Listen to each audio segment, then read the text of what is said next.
Pakistan peoples party के मरकजी रहनुमा सदर आसिफ अली जरदारी के तर्जुमान बराए बलूचिस्तान व सूबाई वजीर ज़राअत मीर अली हसन जहरी ने 5 जुलाई 1977 को पाकिस्तान की तारीख का योम स्याह करार देते हुए कहा कि ये वो दिन है जब एक अवामी और आईनी हुकूमत को साजिश के तहत कत्ल किया गया और मुल्क पर आमरीत मुसल्लत कर दी गई। उन्होंने कहा कि शहीद जुल्फकार अली भुट्टो सिर्फ एक सियासतदान नहीं, बल्कि एक सोच, एक नजरिया और एक इनकलाबी तहरीक का नाम थे।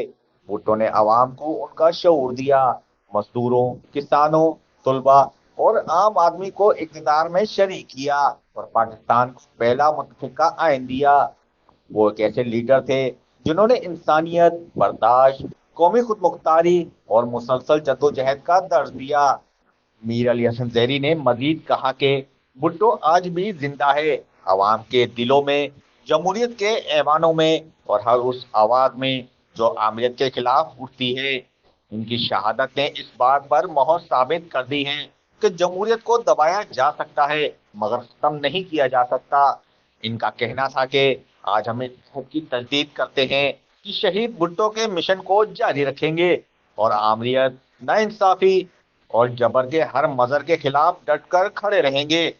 भुट्टो का फलसफा हमारी सियासी जद्दोजहद का मेवर और मरकज रहेगा।